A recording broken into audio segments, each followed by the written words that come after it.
Hello students, my self Manohar Chandelia, senior faculty zoology. आज हम आपके सामने सॉल्यूशन करवा रहे हैं बायोकेम 13, जिसमें टॉपिक है principle of inheritance and variations. जैसा आप खुद जानते हैं, बायोकेम सीएलसी की अपने आप में ही एक अनूठी मिसाल है। एक बहुत ही अवेटेड टेस्ट सीरीज जो चलती है अपनी, वो बायोकेम टेस्ट सीरीज है। बहुत ही वाहियात टेस्ट सीरीज है, जिसके थ्रू आप पूरे सिलेबस से गो थ्रू हो सकते हो। हर एक लाइन टू लाइन इसके हर एक पेपर के क्वेश्चंस में आपको मिल जाती हैं एनसीईआरटी की। और जेनेटिक्स में आप देख भी रहे हो, पिछले 2 सालों से वेटेज थोड़ा सा ज़्यादा बढ़ रहा है। 5-5, 6-6 सवाल जेनेटिक्स के आ रहे हैं इसमें। इस बार भी पॉसिबिलिटी है कि अच्छे खासे क्वेश्चंस जो है वो जेनेटिक्स से आएंगे। और हमने पूरा प्रयास किया है कि एनसीईआरटी के जेनेटिक्स के एक एक टॉपिक, एक एक लाइन को टच करते हुए इसमें क्वेश्चंस बनाए गए हैं। तो स्टार्ट करते हैं अपने सॉल्यूशन इसका। क्वेश्चन नंबर फर्स्ट में अगर देखें, इसमें ट्रेट को आइडेंटिफाई करना अपने को कि कौन सी ट्रेट इसमें बता रखी है। The trait shown by solid symbol in the given pedigree is most likely inherited as। इनमें से कौन सी ट्रेट इनहेरिटेंस को रिप्रेजेंट कर पा रहा है। तो इसमें आप देखें, पहले तो आप देखेंगे डोमिनेंट ट्रेट है या रिसेसिव ट्रेट है। इसको अगर हम देखें तो ट्रेट रिसेसिव है। क्यों? क्योंकि इनमें कोई भी इफेक्टेड नहीं है, लेकिन अगली जनरेशन में इफेक्टेड प्रोजेनी आ रही है। इट मीन्स कोई ना कोई कैरियर है। कैरियर हमेशा रेसेसिव ट्रेट का होता है। अब इनके अंदर आपको देखना है रेसेसिव ट्रेट में एक्स लिंक्ड, वाई लिंक्ड या ऑटोसोमल में से वाई लिंक्ड होती है। अगर मेल टू मेल इनहेरिटेंस हो रही है तो वाई लिंक्ड होती है। क्रिस क्रॉस इनहेरिटेंस हो रही है तो एक्स लिंक्ड होती है। मेल फीमेल दोनों के अंदर अगर इनहेरिटेंस कंटिन्यू चल रही है, इट मीन्स ऑटोसोमल ट्रेट है। तो यहां आप देखें रेसेसिव ट्रेट है, इधर कोई इफेक्टेड नहीं, उसके बाद भी इफेक्टेड आ रहा है, इसका मतलब रेसेसिव ट्रेट है। कोई ना कोई कैरियर है पेरेंट में से। एक्स लिंक ट्रेट नहीं है, क्योंकि क्रिस क्रॉस इनहेरिटेंस इसमें नहीं चल रही। यहां आप देख रहे हो, इसमें क्रिस क्रॉस इनहेरिटेंस जो है वो हर जगह नहीं हो रही। इसका मतलब एक्स लिंक ट्रेट भी नहीं है, वाई लिंक ट्रेट भी नहीं है, मेल टू मेल भी नहीं हो रही। इसका मतलब ऑटोसोमल ट्रेट है। तो ये इसका करेक्ट देखा जाए तो autosomal recessive trait correct answer क्या चला जाएगा इसका? थर्ड आंसर इसका करेक्ट चला जाएगा कि ये ऑटोसोमल रिसेसिव ट्रेट है। अगला देखें, विच of the family The following is true for a recessive disease in family A and B। इनमें से A और B फैमिली को अगर देखा जाए तो इनमें से रेसेसिव ट्रेट को रिप्रेजेंट करने के लिए एक ट्रू स्टेटमेंट कौन सा रहेगा। अब आप देखें, रेसेसिव अगर ट्रेट है तो किससे रिप्रेजेंट करेंगे? कौन सी कंडीशन रिप्रेजेंट करेगी रेसेसिव को? स्मॉल ए। ये एक रेसेसिव ट्रेट को रिप्रेजेंट करेगी। तो ये रेसेसिव ट्रेट को रिप्रेजेंट कर रही हैं। तो अब इसके हिसाब से अगर हम देखें, पहला स्टेटमेंट दे रखा है in family A both the parents are homozygous recessive. दोनों पेरेंट्स अगर होमोजाइगस रेसेसिव हो जाए, तो रेसेसिव अगर होमोजाइगस हो जाए तो दोनों के अंदर डिजीज दिखेगी। तो ऐसा पॉसिबल है ही नहीं, क्योंकि ये होमोजाइगस रेसेसिव का मतलब ही क्या है? डिजीज है ना। तो ये पॉसिबल नहीं है। अगले में देखें आप, in family B father is homozygous dominant and mother is heterozygous dominant. Family B में father is homozygous dominant, father homozygous dominant मान लेंगे इसको, कैपिटल ए। और mother is heterozygous dominant, mother heterozygous dominant अगर ये करें तो डिजीज दिखेगी नहीं इसमें। डिजीज ही किस कंडीशन में आनी चाहिए? जब ये दोनों स्मॉल ए हो, तब डिजीज दिखेगी इसमें। इसके अंदर भी डिजीज होमोजाइगस डोमिनेंट आ गया तो डिजीज होगी नहीं इसमें। इसका मतलब ये भी पॉसिबल नहीं है। अगला, in family B both the parents are heterozygous recessive. दोनों अगर पेरेंट्स बी में हेटेरोजाइगस हो तो भी डिजीज नहीं दिखेगी, तो ये भी पॉसिबल नहीं है। अगला, in family A both the parents are heterozygous recessive. दोनों हेटेरोजाइगस रेसेसिव है, इसका मतलब ये ऐसा हो गया। दोनों कंडीशन में ऐसे है, इसका मतलब नॉर्मल दिखेगा लेकिन कैरियर है दोनों कैरियर। इसका मतलब ये डिजीज आ गई इनमें, और ये कैसे आ गए? या तो दोनों डोमिनेंट होमोजाइगस या फिर क्या हो सकता है, ये इस टाइप से हेटेरोजाइगस हो सकता है।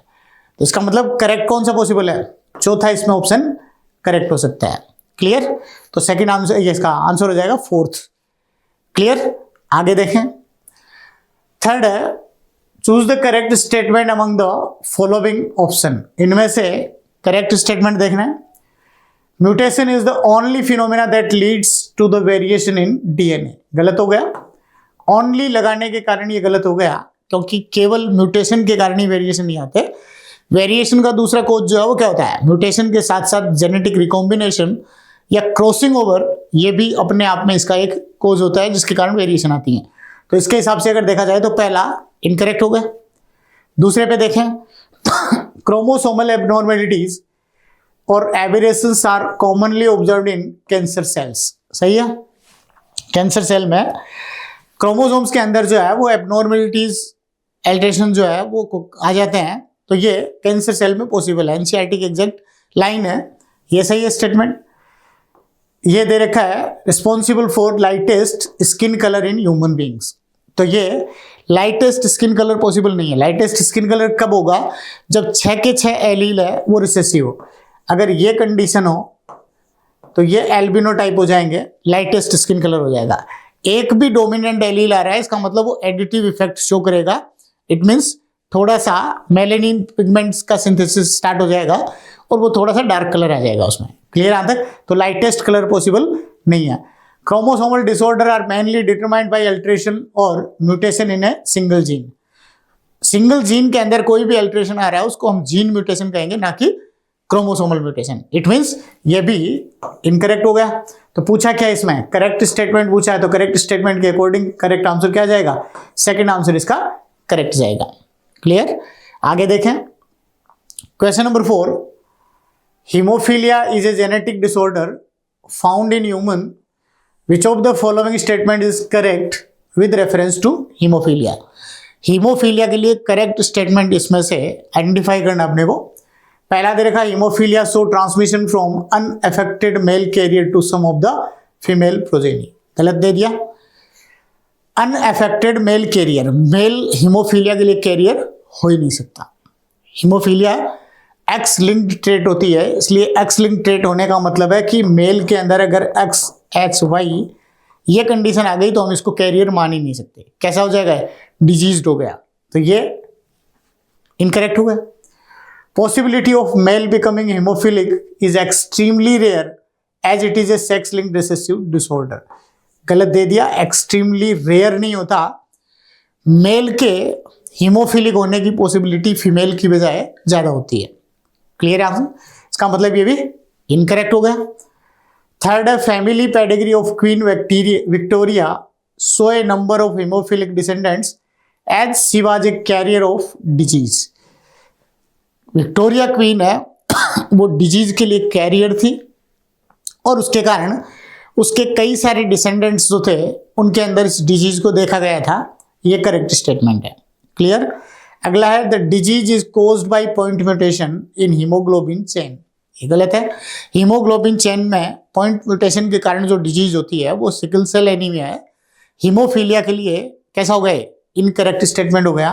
तो ये हीमोफीलिया के लिए इनकरेक्ट स्टेटमेंट है। एक्स लिंक्ड ट्रेट होती है ये, इसमें एक जीन के अंदर एरर आ जाता है, लेकिन पॉइंट म्यूटेशन का एग्जाम्पल ये नहीं है। क्लियर यहां तक, तो ये इनकरेक्ट हो गया। तो करेक्ट क्या हो गया इनमें से, थर्ड स्टेटमेंट है वो करेक्ट हो गया। क्लियर यहां तक, करेक्ट पूछा इसमें तो थर्ड स्टेटमेंट। आगे देखें, a hereditary disease which is never passed on from father to son. कोई भी हेरेडिटरी डिजीज जो कभी भी फादर टू सन में इनहेरिट नहीं होती हो, इट मीन्स फादर से सन में इनहेरिट नहीं होने का मतलब क्रिस क्रॉस इनहेरिटेंस इसकी हो रही हो। तो क्रिस क्रॉस इनहेरिटेंस इसकी हो रही हो, इसका मतलब जो है वो क्या हो रहा है, x linked trait. X linked trait इनमें से कौन सी है, हाइपरट्राइकोसिस हॉलैंड्रिक है, ये ऑटोसोमल, ये ऑटोसोमल है। तो कलर ब्लाइंडनेस इसका करेक्ट आंसर हो जाएगा थर्ड। क्लियर, तो इसका आंसर हो गया थर्ड। ओके, नेक्स्ट 6 में देखें, in Drosophila the XXY condition leads to femaleness. Drosophila में XXY कंडीशन आते ही वो फीमेल होगी। In human being, the same condition leads to Klinefelter syndrome in male. It prove male में एक एक्स क्रोमोसोम की एक्स्ट्रा कॉपी आ जाए तो वो क्लाइनफेल्टर सिंड्रोम को रिप्रेजेंट करेगा, और ड्रोसोफिला में 2x क्रोमोसोम वाई के साथ आ जाए तब भी वो फीमेल को शो करेगी। क्या कारण है इसका? ड्रोसोफिला में वाई क्रोमोसोम का सेक्स डिटर्मिनेशन में कोई बड़ा रोल नहीं होता, जबकि ह्यूमन में मेल के अंदर वाई क्रोमोसोम होती है, उसके ऊपर एक TDF जीन होती है, जीन का नाम तो है SRY जीन। इसमें एक जीन होती है SRY gene, sex determining region on Y chromosome, और उसमें एक TDF फैक्टर होता है टेस्टिस डिटरमाइनिंग फैक्टर। इस टेस्टिस डिटरमाइनिंग फैक्टर के कारण जो है वो ह्यूमन में वाई क्रोमोसोम जो है वो क्या काम करेगा, वाई क्रोमोसोम मेल को रिप्रेजेंट करेगा, और एक एक्स्ट्रा कॉपी एक्स क्रोमोसोम की आ जाती है तो उसमें उसकी प्रेजेंस के कारण उसमें बार बॉडी डेवलप होती है। फीमेल के अंदर मेल में बार बॉडी अगर प्रेजेंट हो रही है, इसका मतलब उसमें गायनेकोमिस्टिया वाली कंडीशन जो है वो आने लग जाती है। तो उसके हिसाब से अगर हम देखें तो इसमें दे रखा option Klinefelter syndrome in male, it prove, क्या प्रूव कर रहा है, इस बात, किस बात को प्रूव कर रहा है? In human being TDF gene on Y chromosome is active in sex determination. Human being में क्या होता है, SRY जीन के कारण जो TDF फॉर्मिंग जीन होती है वो एक्टिवेट जीन हो जाती है, और वो एक्टिवेट जीन है वो उसके अंदर क्या करेगी, वो हमेशा उसके अंदर वाई क्रोमोसोम आ गया, इसका मतलब वो मेलनेस को ही रिप्रेजेंट करेगा, उसी को एक्सप्रेस करेगा due to the presence of TDF gene. तो ये इसका करेक्ट आंसर भी यही हो जाएगा। Y chromosome is active in sex determination in both human being and Drosophila. ये आपको पहले ही बता दिया, ड्रोसोफिला में वाई क्रोमोसोम का कोई बड़ा रोल नहीं होता, इसमें गलत है। In Drosophila Y chromosome decides femaleness, गलत हो गया। अगला है Y chromosome of man has genes for syndrome. Y chromosome पर कोई जीन मेल के अंदर सिंड्रोम को शो करेगी, ये गलत है, ठीक है। तो करेक्ट आंसर जो है वो क्या चला जाएगा, इसका फर्स्ट आंसर करेक्ट चला जाएगा, क्योंकि ह्यूमन में क्या है, वाई क्रोमोसोम जो होता है उसके ऊपर प्रेजेंट TDF जीन है वो टेस्टिस डिटरमाइनिंग फैक्टर होता है जो उसके अंदर मेल को एक्सप्रेस करता है, मेल फिनोटाइप को एक्सप्रेस कराएगा। क्लियर? आता है, टेस्टिस फॉर्मेशन को इंड्यूस करता है वो। क्लियर? फर्स्ट हो जाएगा। आगे देखें question number 7, given below are few statements regarding law of inheritance. Law of inheritance के रिगार्ड में कुछ स्टेटमेंट दिए गए हैं। According to law of dominance characters are controlled by discrete units called factors. ये करेक्ट स्टेटमेंट है। क्या कहेंगे इनको? फैक्टर्स कहेंगे। ये first law of dominance law है, उसका फर्स्ट स्टेटमेंट ही है कि ये डिस्क्रीट यूनिट्स की फॉर्म में प्रेजेंट होते हैं। Alleles usually blend during inheritance of chromosomes from parents to offsprings. ये गलत है, ब्लेंडिंग एलील्स की नहीं होती। According to law of segregation, कभी भी दो एलील एक साथ रह रहे हैं, वहां दो में से एक एलील जो है वो दूसरे के एक्सप्रेशन को रोक सकता है, लेकिन दोनों के बीच आपस में कोई ब्लेंडिंग नहीं होती। तो ये इनकरेक्ट हो गया स्टेटमेंट। अगला, a homozygous parent produce all gametes that are similar. सही है, होमोजाइगस कोई भी पेरेंट है तो वो क्या करेगा, वो दोनों सेम टाइप के गैमेट्स जो है वो बना सकता है। Gametes that are similar while heterozygous parents produce two type of gametes. Heterozygous अगर ये कंडीशन में है तो ये दो डिफरेंट टाइप के गैमेट्स बनाएगा।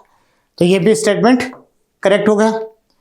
उसके बाद अगला है, the law of dominance is used to explain the expression of only one of the parental trait in monohybrid cross. इनमें से मोनोहाइब्रिड क्रॉस अगर हो रहा है तो उसके अंदर से F1 जो जनरेशन है, ये क्या बता रहा है, law of dominance is used to explain the expression of only one of the parental trait. दोनों पेरेंट में से केवल एक ही पेरेंटल ट्रेट को जो है वो एक्सप्रेस कर पाएगा। तो ये फोर्थ करेक्ट स्टेटमेंट है। अगला है, the law of segregation explain that both the parental trait recover in F2 generation. तो ये सही है। Law of purity of gametes कह दो, लॉ ऑफ सेग्रीगेशन कह दो, इसके अकॉर्डिंग जो है वो क्या होता है, F2 जनरेशन के अंदर F1 जनरेशन में एक भी कोई रिसेसिव ट्रेट वाला कोई भी प्रोजेनी प्रोड्यूस नहीं होती, लेकिन F2 जनरेशन आती है, वहां डोमिनेंट और रिसेसिव दोनों तरह की ट्रेट है वो एक साथ एक्सप्रेस हो जाती है, वापस रिकवर हो जाती है। इट मीन्स ब्लेंडिंग दोनों एलिल्स के बीच में नहीं हो रही है। क्लियर यहां तक? तो ये भी स्टेटमेंट करेक्ट है। तो choose the correct statement. Correct statement देखना आपको, correct statements from the option given below. तो इनमें से करेक्ट स्टेटमेंट देखना। तो करेक्ट स्टेटमेंट कौन कौन से हो गए? सेकंड को छोड़कर बाकी सब करेक्ट है। सेकंड इनकरेक्ट है, बाकी सब करेक्ट है। तो first, third, fourth, fifth, second गलत है। तो फर्स्ट, थर्ड, फोर्थ, फिफ्थ, तो सेकंड ऑप्शन जो है वो करेक्ट हो जाएगा इसका। आगे देखें, given below are few statements. कुछ स्टेटमेंट दे रखे हैं। Morgan studied out several dihybrid crosses in Drosophila to study genes that were sex linked. Sex linked में आपने देखा था अभी एक्स और वाई क्रोमोसोम पर जो लोकेटेड जीन्स थी ड्रोसोफिला में, उनमें अलग अलग टाइप की जीन्स की डाई हाइब्रिड क्रॉस करवा करवा के मॉर्गन ने कई तरह के एक्सपेरिमेंट किए थे। एक में येलो बॉडी व्हाइट आइज, इसका क्रॉस करवाया था इन्होंने ब्राउन बॉडी रेड आइज के साथ। पहले वो डाई हाइब्रिड क्रॉस करवाया, उसके बाद अगले दूसरे एक्सपेरिमेंट में उन्होंने मिनिएचर विंग्स और व्हाइट आइज, उसके साथ क्रॉस किसका करवाया उन्होंने? नॉर्मल विंग्स और रेड आइज का। तो ऐसे कई सारे डाई हाइब्रिड क्रॉस उन्होंने दो दो जीन की इनहेरिटेंस एक साथ करवाई थी जो सेक्स क्रोमोसोम एक्स और वाई पे प्रेजेंट थे। तो पहला स्टेटमेंट सही है। अगला है Morgan hybridized yellow bodied female to brown bodied male and intercrossed their F1 progeny. सही है। येलो बॉडी वाली फीमेल का क्रॉस ब्राउन बॉडी वाले मेल के साथ कराया और उससे जो F1 जनरेशन आई, उस F1 जनरेशन को इन्होंने इंटरक्रॉस करवा के उससे F2 जनरेशन ली, जिसके अंदर मोस्टली जो है वो पेरेंटल टाइप प्रोजेनी आई और कुछ जो है उनमें से रिकॉम्बिनेंट प्रोजेनी आई थी। 1.3% और 98.7% जो है वो पेरेंटल रिकॉम्बिनेंट आए थे। थर्ड है genes far apart on the same chromosome so very few recombination. ये गलत है।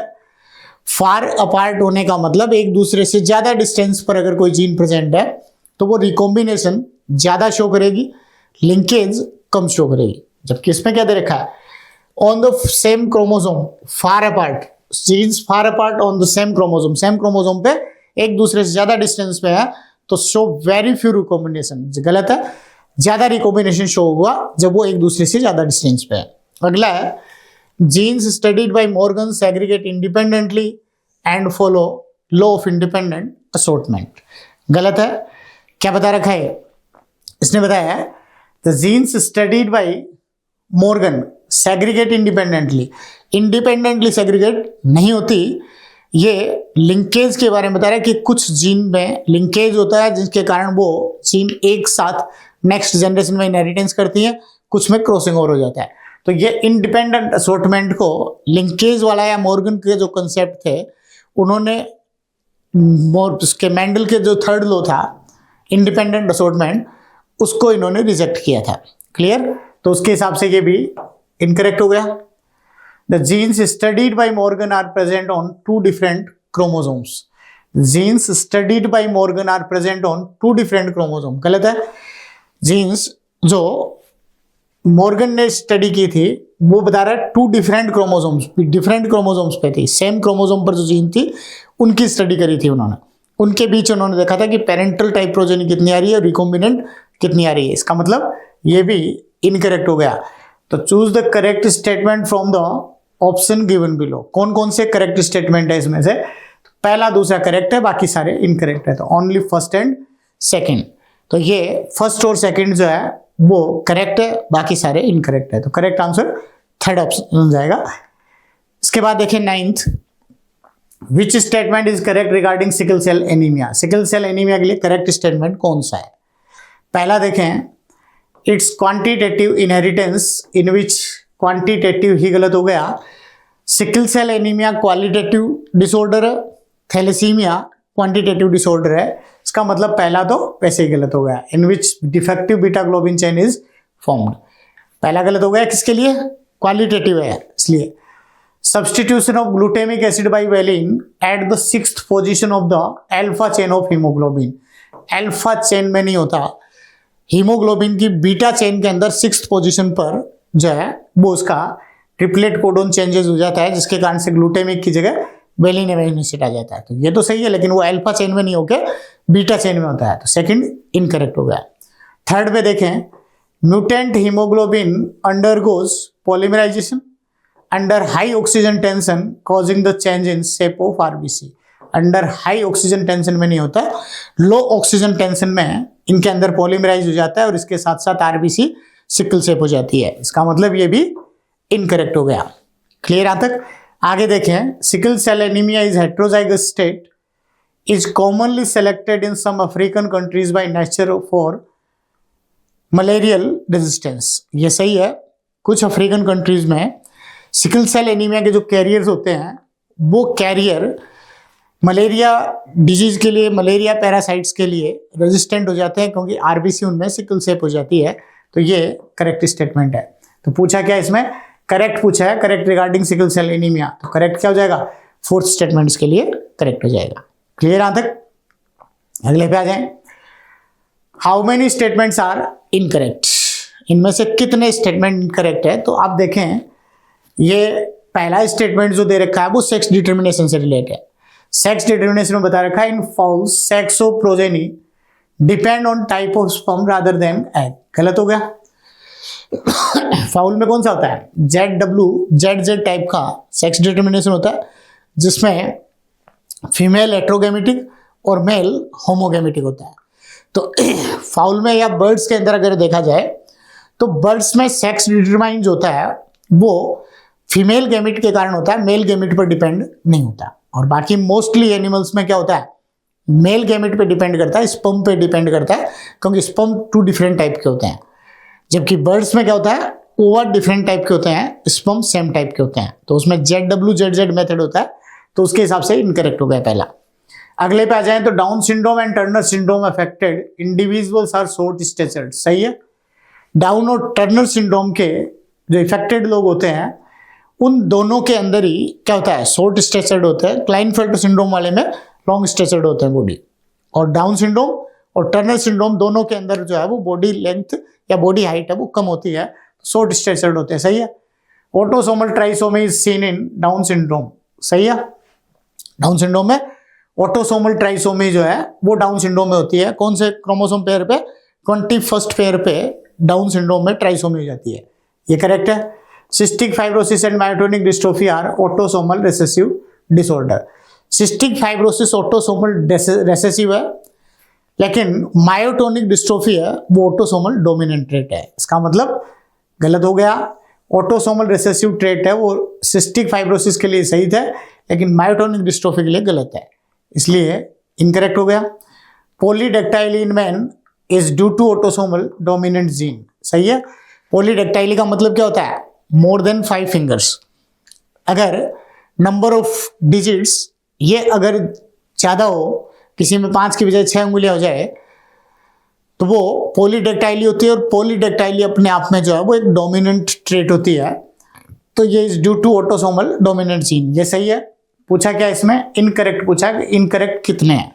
तो इनकरेक्ट पहला है और चौथा है। चौथा किस लिए है? मायोटोनिक डिस्ट्रोफी डोमिनेंट ट्रेट है और ये रिसेसिव ट्रेट है, इसलिए गलत है। इसके अंदर फाउल के अंदर जो है वो बर्ड्स में होता है, तो बर्ड्स के अंदर फीमेल गैमेट है वो सेक्स को डिटरमाइन करते हैं, इसलिए ए और डी गलत है। तो 2 गलत हो गए, इसके आंसर हो जाएगा फर्स्ट। आगे देखें question number 11। A woman with normal vision but whose father was colour blind. Woman जो है वो कैसी है? नॉर्मल विजन की, लेकिन फादर कलर ब्लाइंड है। इसका मतलब फीमेल कैसी हो गई? कैरियर हो गई। फादर कलर ब्लाइंड है तो इसका मतलब वो फीमेल कैरियर है। आगे देखा, marries a colour blind man. Colour blind man से इसकी शादी कर दी। Marries a colour blind man. Suppose that the 4th child of this couple was a boy, this boy. अब इनके अंदर आपको देखनी है प्रोजेनी क्या रहेगी। तो पहली progeny XC colour blind female, colour blind daughter होगी। Next progeny XCY colour blind son. अगली progeny XCX carrier daughter. Next progeny XY normal son. तो ये नॉर्मल सन आ रहा है और ये कलर ब्लाइंड सन आ रहा है। तो उसके हिसाब से दे रखा है fourth child of this couple was a boy. Boy के लिए आपको देखना, सन के लिए दिस बॉय, इसके अंदर क्या पॉसिबिलिटी है। तो क्या पॉसिबिलिटी है, चौथे नंबर पे जो बॉय हो रहा है, हो सकता है कि उसके अंदर कलर ब्लाइंडनेस हो भी, या फिर वो नॉर्मल भी हो सकता है। एक तरफ आप देख रहे हो ये कलर ब्लाइंड आ रहा है, ये नॉर्मल आ रहा है, तो must have normal colour vision गलत हो गया। मैं भी कलर ब्लाइंड और मैं हैव नॉर्मल विजन। सेकंड हो सकता है कलर ब्लाइंड भी हो सकता है और वो नॉर्मल भी हो सकता है। Clear, must be colour blind गलत हो गया। 50% chance being colour blind since affected child is carrier. Carrier तो पॉसिबल ही नहीं है, मेल कैरियर जो है वो इसका पॉसिबल है ही नहीं। तो इसका मतलब करेक्ट आंसर क्या जाएगा, सेकंड आंसर इसका करेक्ट हो जाएगा। आगे देखें, if Mendel had chosen 8 character in garden pure studied 7 pair of traits in a plant with 12 chromosome instead of 14, then इसमें सीधा सा कहना क्या चाह रहा है इसमें, इस क्वेश्चन का मतलब है कि अगर मेंडल 14 ट्रेट की जगह इसमें 7 पेयर्स जो ट्रेट है उसकी स्टडी 14 क्रोमोसोम की बजाय 12 क्रोमोसोम पर ही करता, जिसमें 14 क्रोमोसोम की बजाय अगर वो 12 क्रोमोसोम के ऊपर ही इसकी स्टडी कर लेता, तो उस टाइम जो है वो क्या होते हैं, कुछ जीन सेम क्रोमोसोम पर लोकेटेड जीन होते हैं, वो लिंकेज शो कर देते, और लिंकेज शो कर देते, इसका मतलब इंडिपेंडेंट असॉर्टमेंट का जो लो है वो उसका उस टाइम पे वो नहीं दे पाता, उसको एक्सप्लेन नहीं कर पाता। इंडिपेंडेंट असॉर्टमेंट का क्या था, उसने अलग अलग क्रोमोसोम पर ये जीन देखी, तब उसको लिंकेज का पता नहीं चला, और लिंकेज का पता नहीं चला तब उन्होंने क्या दे दिया कि चाहे जितने भी कैरेक्टर की इनहेरिटेंस एक साथ करवाई जाए, सब character independently next to next generation inheritance करते हैं। ये बात मेंडल ने बताई थी लॉ ऑफ इंडिपेंडेंट असॉर्टमेंट में। अगर वो कम क्रोमोसोम पर ये स्टडी करता, तो कम क्रोमोसोम पर ज्यादा ट्रेट होती, कम क्रोमोसोम होते, उनके ऊपर स्टडी करता, तो क्या होते, जीन्स अगर पास लोकेटेड कोई जीन होती तो वो लिंकेज शो कर जाती, लिंकेज शो कर जाती तो मेंडल को उसी टाइम पर लिंकेज का पता चल जाता और लॉ ऑफ इंडिपेंडेंट असॉर्टमेंट नहीं दे पाता। क्लियर, तो उसके अकॉर्डिंग जो है वो क्या होता है, करेक्ट आंसर हो जाता है he could not discover independent assortment, कि वो इंडिपेंडेंट असॉर्टमेंट को डिस्कवर कर ही नहीं पाता, लिंकेज का उसको उसी टाइम पे पता चल जाता जो बाद में क्रोमोसोमल थ्योरी आने के बाद पता चली थी। क्लियर, तो थर्ड आंसर इसका करेक्ट हो जाएगा। अगले पे आ जाए, albinism is determined by A recessive gene, presence of albinism in 2 out of 4 children born to a couple prove that 4 में से 2 बच्चों में एल्बिनिज्म आ रखा है। इधर का albinism is determined by recessive gene, recessive gene से डिटरमाइन होता है। इसका मतलब आप समझ सकते हो कि एल्बिनो कब डिजीज दिखेगी, जब ये इस कंडीशन में हो तब एल्बिनो होगा, अगर ये कंडीशन हो तो नॉर्मल होगा, ये कंडीशन हो तो भी नॉर्मल होगा। समझ में आ गई, रिसेसिव जीन है वो अपने आप को कब एक्सप्रेस करती है, जब वो होमोजाइगस कंडीशन में हो।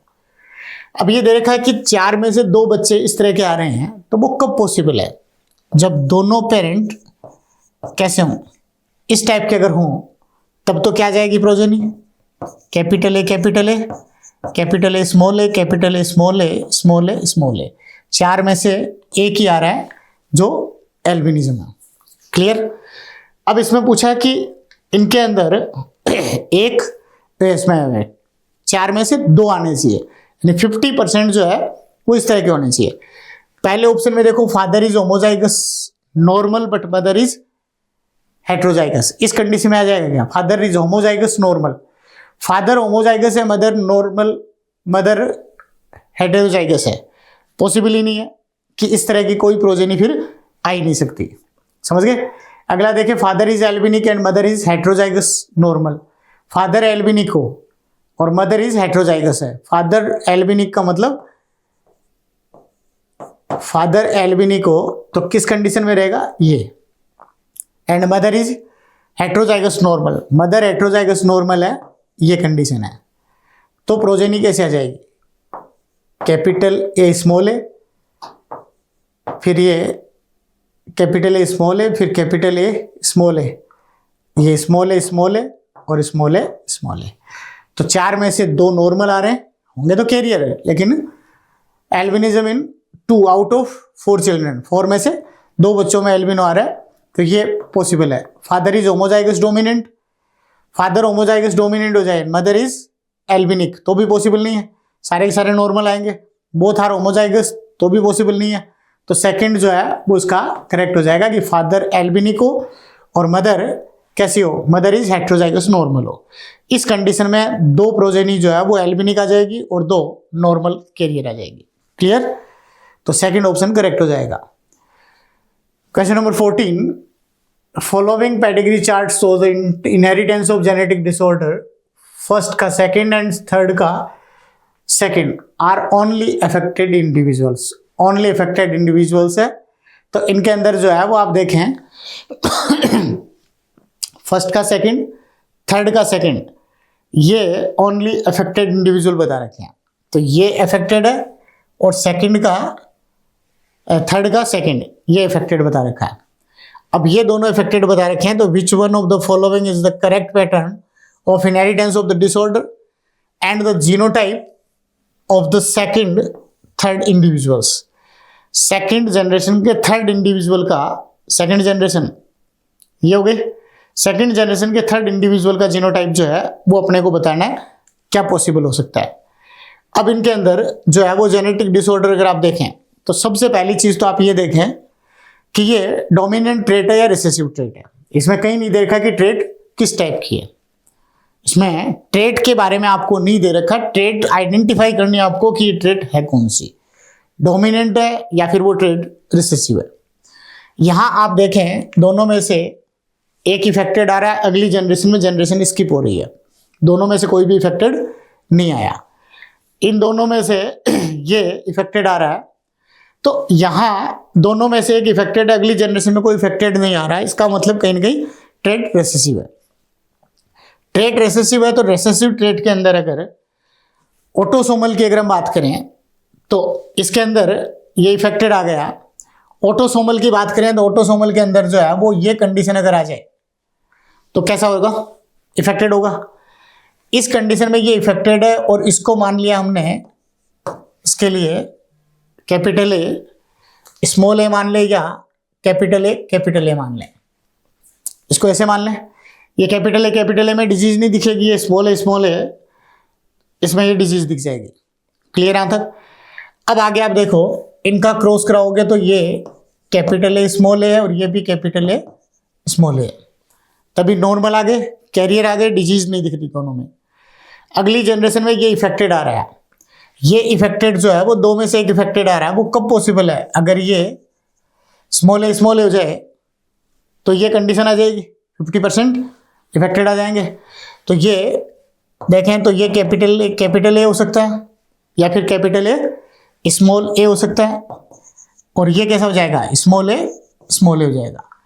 तो पूछा गया इसमें, ये पूछा है कि ये सेकंड जनरेशन का थर्ड है वो कैसा होना चाहिए, हेटेरोजाइगस होना चाहिए, और ट्रेट कैसी होनी चाहिए, ट्रेट कैसी है, ऑटोसोमल रेसेसिव ट्रेट है। तो फर्स्ट ऑप्शन ही करेक्ट हो जाएगा इसका कि ऑटोसोमल रेसेसिव तो ट्रेट होगी और ये कैसा होगा, हेटेरोजाइगस होगा। फर्स्ट आंसर करेक्ट हो जाएगा। क्लियर यहां तक 14 में। अगला देखें question number 15, what is the ratio of one pair of contrasting trait in F2 of dihybrid cross. What is the ratio of one pair of contrasting trait in F2 of A dihybrid cross. कोई भी dihybrid cross है, उस dihybrid cross के अंदर F2 के अंदर अगर हम देखें तो इसमें F2 का वैसे क्या आता है, रेशियो आता है 9331। ये रेशियो आता है F2 का। F2 का रेशियो, फिनोटाइपिक रेशियो जो होता है डाइहाइब्रिड क्रॉस का, वो क्या आता है 9:3:3:1 आता है। अब इसमें पूछा what is the ratio of one pair of contrasting trait. इनमें से one pair of contrasting trait को लें डाइहाइब्रिड क्रॉस में से। डाइहाइब्रिड क्रॉस का मतलब one pair of contrasting trait के कितने जोड़े हुए, 2 अलग अलग हो गए। तो 2 अलग अलग हो गए, वो किस रेशियो में होते हैं, वन पेयर के लिए 3:1 एक ही हो जाएगा, अगला 3:1 हो जाएगा। इनको आपस में आप मल्टीप्लाई करोगे तब आएगा ये रेशियो 9:3:3:1। इसमें पूछा है आपको कि केवल one pair of contrasting trait बतानी है, केवल एक पेयर की कॉन्ट्रास्टिंग ट्रेट है, वो कौन सा रेशियो शो करेगी? तो कौन सा रेशियो शो करेगी? 3:1 का शो करेगी। 3:1 में कौन से आ रहे हैं इनमें से? ये अगर देखें तो 5:3 का रेशियो आएगा, ये जीनोटिपिक रेशियो अलग चल रहा है, ये 9 का इसका करोगे तो कोई रेशियो नहीं आ रहा है, ये रेशियो जो है वो 3:1 आ रहा है। इसको आप करके देखोगे तो 3:1 आ रहा है। तो करेक्ट आंसर इसका 4th चला जाएगा।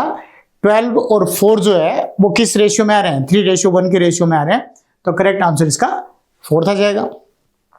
आगे देखें, in a quantitative trait which is controlled by 4 gene. Quantitative trait है वो किसको कहते हैं? Polygenic inheritance. Quantitative inheritance polygenic inheritance है, क्वालिटेटिव इनहेरिटेंस है वो मोनोजेनिक इनहेरिटेंस है, जो मेंडल ने बताई थी, ये कोलरिटर ने बताई थी क्वांटिटेटिव इनहेरिटेंस के बारे में। तो इन्हें quantitative inheritance trait which is controlled by 4 gene pair, 4 gene pair के थ्रू कंट्रोल हो रही है। How many plant show parental phenotype in F2 generation? Parental phenotype का मतलब जो है वो क्या होता है? पहले तो आप देखो कि प्रोजेनी कितनी बनेगी, प्रोजेनी कितनी बनेगी? Controlled by 4 genes, gene pair, total 4 gene pair है वो इसको कंट्रोल कर रहे हैं। तो 4 जीन पेयर अगर इसको कंट्रोल कर रहे हैं, इसका मतलब इनके अंदर जो है वो जीन्स के नंबर 4 हो गए। तो 4 जीन हो गए, इसका मतलब जैसे capital A small A, capital B small B, capital C small c, capital D small d, ये हो गए। हेट्रोजाइगस 4 हो गए, हेट्रोजाइगस 4 हो गए। तो सबसे पहली चीज तो आपको देखना है 4 हेट्रोजाइगस हो गए तो n की वैल्यू हो गई आपके सामने 4, n की वैल्यू 4 हो गई। तो प्रोजेनी अगर हम देखें तो टोटल F2 जनरेशन के अंदर इसकी जो प्रोजेनी आनी चाहिए वो F2 जनरेशन की प्रोजेनी टोटल कितनी आएगी? इसमें 4 की पावर 4, इसमें है n, 4 की पावर n होती है प्रोजेनी के नंबर निकालने के लिए। तो 4 की पावर n अगर करेंगे तो 4 की पावर 4 तो कितना आ जाएंगे? 256 आ जाएंगे। 256 के अंदर आपको देखना है कि पेरेंटल टाइप जो है वो कितने आएंगे। ये पेरेंटल फिनोटाइप कितना आएगा? पेरेंटल फिनोटाइप का मतलब हो गया पहली जनरेशन में स्टार्ट अगर कर रहे हैं जहां से, वहां इसका क्रॉस किसके साथ हो रहा है? Small A small A, small B small B, small C small C, small D, इसके साथ क्रॉस हो रहा है। अब इनके साथ आपस में इनका क्रॉस हो रहा है तो आप देखो कि F1 में तो क्या है? Capital A small A, capital B small B, capital C small C और कैपिटल डी स्मॉल डी, यह है। अब पूछ रहा है in how many plant so parental phenotype in F2 generation. F2 generation के अंदर पेरेंटल फिनोटाइप कितने शो करेंगे? अब इनके अंदर 4 जोड़ी जो जीन है वो इनको एक्सप्रेस कर रही है। तो उसके हिसाब से अगर हम देखें तो पहला इस साइड वाला आएगा वो इसको शो करेगा इस तरह का फिनोटाइप, और लास्ट का एक आएगा वो इस तरह का फिनोटाइप शो करेगा। बाकी के सारे जो है वो क्या रहेंगे? इंटरमीडिएट होंगे। पॉलीजेनिक इनहेरिटेंस है, पॉलीजेनिक इनहेरिटेंस है, इसका मतलब बाकी बीच वाले जो है वो सारे के सारे कौन से शो करेंगे? पॉलीजेनिक इनहेरिटेंस में काफी सारे इंटरमीडिएट बन जाएंगे। तो एकदम अपने पेरेंट जैसा जो है वो पहला एक होगा वो एकदम अपने पेरेंट जैसा, लास्ट का एक होगा वो अपने एकदम रेसेसिव पेरेंट जैसा होगा। तो 2 पेरेंटल फिनोटाइप को शो करेंगे कितने में से? 256 में से। तो आंसर क्या आ जाएगा? 2/256। तो 256 में से 2 ऐसे होंगे जो पेरेंटल फिनोटाइप को शो करेंगे। क्लियर? आगे देखें, इसमें देखें आप क्वेश्चन नंबर 17 में दे रखा करेक्ट स्टेटमेंट को आपको डिटेक्ट करना है। करेक्ट स्टेटमेंट को आइडेंटिफाई करेंगे तो a 1 unit of distance between 2 expressed genes representing 100% crossover, गलत है। 1 यूनिट जो डिस्टेंस है वो 1% क्रॉसओवर को रिप्रेजेंट करता है, इसलिए गलत हो गया। 1 यूनिट डिस्टेंस है वो कितने को शो कर रही है? 1% जो है वो क्रॉसिंग ओवर को शो कर रही है, तो ये गलत हो गया। Closely located genes assort independently, closely located genes assort independently, गलत हो गया। इंडिपेंडेंटली एसोर्ट नहीं करती, क्लोजली लोकेटेड जीन्स है वो लिंकेज शो करती हैं, इसलिए पेरेंटल टाइप ज्यादा बनते हैं उसमें, इंडिपेंडेंट एसोर्ट नहीं कर पाएगी, तो गलत हो गया थी। Emasculation is the process of removal of pistils from female flower, female flower में से जो है वो पिस्टिल को रिमूव करना इमेस्कुलेशन नहीं है। इमेस्कुलेशन किसका होता है? उसमें से एंथर को अलग कर देते हैं, सेपरेट कर देते हैं, तब हम उसको इमेस्कुलेशन कहेंगे। मेल पार्ट को अलग करना वो होता है इमेस्कुलेशन। तो इमेस्कुलेशन में ये गलत हो गया। उसके बाद है female honey bee are diploid while male honey bee are haploid. Female honey bee diploid होती है और मेल हनी बी हैप्लॉयड होती है। ये करेक्ट स्टेटमेंट है। Polyploidy with odd number of chromosomes are propagated vegetatively because seed formation is absent due to meiotic abnormality। सही है। इनको हम polyploidy अगर odd number वाली है तो ऐसी कंडीशन में मियोसिस के थ्रू गैमेटिक फॉर्मेशन पॉसिबल नहीं होता, इसलिए इनके अंदर जो है वो वेजिटेटिव प्रोपेगेशन इसका करवाया जा सकता है। ये सही है। तो इसमें पूछा क्या है, करेक्ट स्टेटमेंट पूछा है। तो करेक्ट है फोर्थ एंड फिफ्थ करेक्ट है, बाकी सब इनकरेक्ट है। क्लियर। आगे देखें how many statements are correct. Correct statement ही देखने आप इसमें से कितने स्टेटमेंट करेक्ट है। पहला दे रखा है alteration in chromosomes result in aberration commonly observed in chronic myelogenous leukaemia. ये कैंसर की कंडीशन होती है क्रोनिक माइलोजेनस ल्यूकेमिया। तो ब्लड कैंसर होता है। इस ब्लड कैंसर के अंदर जो है वो क्या होता है, क्रोमोसोम नंबर के अंदर चेंजेस आ जाते हैं। तो क्रोमोसोम नंबर में चेंजेस आ रहे हैं तो chromosomal result in aberration commonly observed in chronic myelogenous leukaemia. Correct हो गया। Colour blindness is common in male about 8%। Correct है, एनसीईआरटी की लाइन है। मेल में कलर ब्लाइंडनेस है वो 8% कलर ब्लाइंडनेस दिखता है और फीमेल के अंदर जो है वो 0.4% दिखता है। क्लियर यहां तक। तो ये सही है। इन 1865 Mendel published his work on inheritance of characters. सही है। उन्होंने 1856 से लेके 63 तक 7 साल तक काम किया था। 1856 से 1863 तक काम किया था उनके ऊपर और 1865 में अपने जो भी रिजल्ट्स आए थे उन रिजल्ट्स को उन्होंने ऑस्ट्रिया के एक लोकल मैगजीन में पब्लिश कर दिया था। तो ये करेक्ट है। In honey bee worker are formed by parthenogenesis. Honey bee में वर्कर पार्थेनोजेनेसिस से नहीं बनती, मेल हनी बी जो होते हैं ड्रोन होते हैं वो पार्थेनोजेनेसिस से बनते हैं। तो ये इनकरेक्ट हो गया। Law of independent assortment is universally applicable to genes located on non homologous chromosome. अगर नॉन होमोलोगस क्रोमोसोम्स है उनके ऊपर लोकेटेड जीन्स है वो हमेशा इंडिपेंडेंट असॉर्टमेंट शो कर सकते हैं क्योंकि उनके बीच कहीं भी क्रॉसिंग ओवर नहीं होता। होमोलोगस क्रोमोसोम है उनके ऊपर अगर कोई लोकेटेड जीन्स है वो जरूरी नहीं है कि वो इंडिपेंडेंट असॉर्टमेंट शो करे क्योंकि उनमें से क्लोजली लोकेटेड जीन्स है वो क्या करेंगे, वो लिंकेज शो कर देंगे। इसलिए ये करेक्ट हो गया। ये पूछा बताया गया applicable to genes located on non homologous chromosome. Non homologous chromosome पर अगर लोकेटेड है तो इंडिपेंडेंट असॉर्टमेंट शो कर सकते हैं, लेकिन होमोलोगस क्रोमोसोम पे प्रेजेंट है इसका मतलब उसमें पॉसिबिलिटी है कि वो इंडिपेंडेंट असॉर्टमेंट शो कर भी सकते हैं और नहीं भी कर सकते हैं। क्लोजली लोकेटेड है तो लिंकेज शो कर देंगे। क्लियर यहां तक। तो ये करेक्ट हो गया। तो इसमें पूछा करेक्ट स्टेटमेंट कितने हैं। तो पहला करेक्ट है, दूसरा करेक्ट है, तीसरा करेक्ट है, पांचवा करेक्ट है, चौथा इनकरेक्ट है। तो करेक्ट कितने हो गए, 4 करेक्ट हो गए। तो आंसर हो जाएगा इसका 3rd। क्लियर। अगला देखें match the column female heterogamety. Birds में होती है फीमेल हेट्रोगेमिटी ए के साथ 3rd। टर्नर सिंड्रोम में कैरियोटाइप 45 हो जाता है। टर्नर सिंड्रोम में एक एक्स क्रोमोसोम कम हो जाता है फीमेल में। तो फीमेल में एक एक्स क्रोमोसोम कम होते ही टर्नर सिंड्रोम हो जाएगा तो ये कैरियोटाइप 45 हो जाएगा इसका। टीएच मॉर्गन इसने ड्रोसोफिला पे काम किया था। हैंकिंग ने एक्स बॉडी की खोज की थी। तो इसके हिसाब से अगर हम देखें तो ए के साथ 3rd, बी के साथ 2nd, ए के साथ 3rd, बी के साथ 2nd, सी के साथ 1st, 3rd, 2nd, 1st, 5। 3rd answer हो जाएगा 3, 2, 1st और 5। 3, 2, 1st, 5 3rd आंसर हो जाएगा इसका। क्लियर। आगे देखें question number 20 statement first. Synthesis of starch in pea seed is controlled by more than one gene and thus called pleiotropic inheritance. Synthesis of starch in pea seed is controlled by more than one gene. ये गलत है। Gene एक ही होता है, effect एक से ज्यादा show कर सकता है तो पॉलीजेनिक नहीं कह सकते इसको। ये डेफिनेशन तो किसके हिसाब से करी है, पॉलीजेनिक के हिसाब से। Synthesis of starch in pea seed controlled by more than one gene. अगर more than one gene control कर रही है तो उसको पॉलीजेनिक कहेंगे, प्लियोट्रोपी नहीं कह सकते।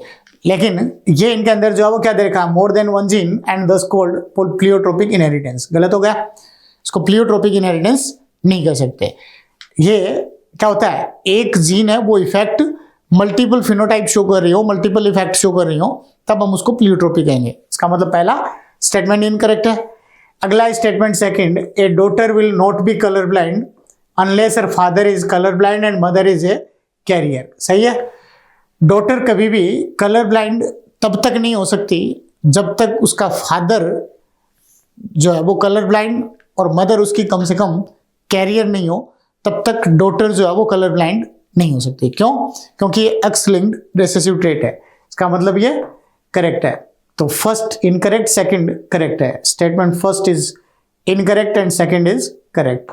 आंसर आ जाएगा फोर्थ। अगले पे देखें statement first, Turner syndrome generally does not occur in male because foetus with 44+Y0 generally dies. सही है, टर्नर सिंड्रोम है वो मेल में क्यों पॉसिबल नहीं है? मेल में इसलिए पॉसिबल नहीं है कि मेल के अंदर वाई क्रोमोसोम के साथ अगर 0 आ जाए तो वाई क्रोमोसोम पर सारे एसेंशियल जीन प्रेजेंट नहीं होते जो एक्स क्रोमोसोम पर होते हैं। तो मेल के अंदर वो एक्स क्रोमोसोम एब्सेंट होते ही जो है उन जीनों की डेफिशिएंसी रह जाएगी और इंडिविजुअल की डेथ हो जाएगी। इसका मतलब पहला स्टेटमेंट करेक्ट है। अगला स्टेटमेंट है, di hybrid Mendelian and di hybrid with linkage are respectively related with 2 pairs and 1 pair of chromosomes. Dihybrid Mendelian and dihybrid with linkage are respectively related with 2 pairs and 1 pair of chromosomes. ये correct हो गया। इसका mean आप एक बार अच्छे से समझ लें कि इसमें कहना क्या चाह रहा है। यह डाईहाइब्रिड मेंडेलियन, डाईहाइब्रिड मेंडेलियन का मतलब होता है कि डाईहाइब्रिड क्रॉस जब मेंडल ने करवाया था तो उसने क्या बताया, इंडिपेंडेंट असॉर्टमेंट बताया था। इंडिपेंडेंट असॉर्टमेंट का मतलब है कि दोनों जीन्स एक दूसरे से इंडिपेंडेंटली नेक्स्ट जनरेशन में इनहेरिटेंस कर रही है। करेक्ट है पहली चीज। अब कब पॉसिबल है वो, होमोलोगस क्रोमोसोम पे ये क्या दे रखा है, respectively related with 2 pairs, 2 separate pair पर अगर वो जीन है तो इजीली वो इंडिपेंडेंट असॉर्टमेंट शो कर देगी क्योंकि लिंकेज के चांसेस खत्म है उसमें। क्लियर यहां तक। अगला दे रखा है डाई हाइब्रिड विद लिंकेज। अगर लिंकेज हो रहा है, डाई हाइब्रिड है लेकिन लिंकेज हो रहा है वहां, इसका मतलब वो क्रोमोसोम कहां प्रेजेंट है, सेम क्रोमोसोम पे प्रेजेंट है, एक ही पेयर के होमोलोगस क्रोमोसोम पे प्रेजेंट है, तो लिंकेज पॉसिबल है। नॉन होमोलोगस पे होता है तो लिंकेज नहीं होता, लिंकेज नहीं होगा, इसका मतलब वो इंडिपेंडेंट असॉर्टमेंट शो कर सकता है। क्लियर यहां तक। इसका मतलब ये करेक्ट हो गया, फर्स्ट भी करेक्ट है, सेकंड भी करेक्ट है, तो both statement first and second are correct. तो आंसर आ जाएगा इसका फर्स्ट स्टेटमेंट फर्स्ट भी करेक्ट है और स्टेटमेंट सेकंड भी करेक्ट है। क्लियर, आगे चलें। इसमें देखें क्वेश्चन नंबर 22, ये सेक्स डिटर्मिनेशन से रिलेट है। इसमें आप देखें पहला दे रखा है X0, XY and ZW type are male heterogamety with 2 different type of sperms. गलत हो गया, किस वजह से, ये X0 XY वाला सही है, इसमें मेल हेट्रोगेमिटी होती है, लेकिन ZW वाला जो है उसमें फीमेल हेट्रोगेमिटी होती है जो बर्ड्स में होता है। इसका मतलब पहला स्टेटमेंट इनकरेक्ट है। अगला देखें statement second, a usual process of determining whether an individual is homozygous और heterozygous is done by test cross. इसमें a usual process of determining whether an individual is homozygous और हेट्रोजाइगस, कि वो hybrid है या प्योर है, इसका पता लगाना होता है अपने को। तो इसका पता लगाने के लिए हम क्या करते हैं, उसका टेस्ट क्रॉस करते हैं, रेसेसिव पेरेंट के साथ उसका क्रॉस किया जाता है, तो ये आ जाएगा सेकंड। तो उसके हिसाब से सेकंड वाला जो है वो क्या हो जाएगा, इसका करेक्ट हो जाएगा। तो फर्स्ट इनकरेक्ट है, सेकंड करेक्ट है। तो आप देखें चौथा ऑप्शन हो जाएगा फर्स्ट इनकरेक्ट और सेकंड करेक्ट स्टेटमेंट हो गया। क्लियर। नेक्स्ट देखें,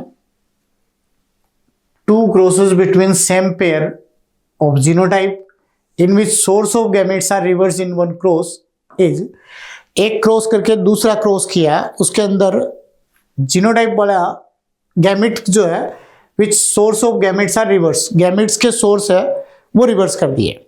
यानी एक एक्सपेरिमेंट ऐसा किया जिसमें मेल डोमिनेंट फीमेल रिसेसिव ले ली, दूसरा ऐसे कर दिया जिसके अंदर मेल रिसेसिव फीमेल डोमिनेंट कर दी। किस तरह का एक्सपेरिमेंट है, इसको हम कहेंगे रेसिप्रोकल क्रॉस। और रेसिप्रोकल क्रॉस जो होता है वो साइटोप्लाज्मिक इनहेरिटेंस के अंदर रिजल्ट को चेंज करता है, बाकी सब में सेम आता है।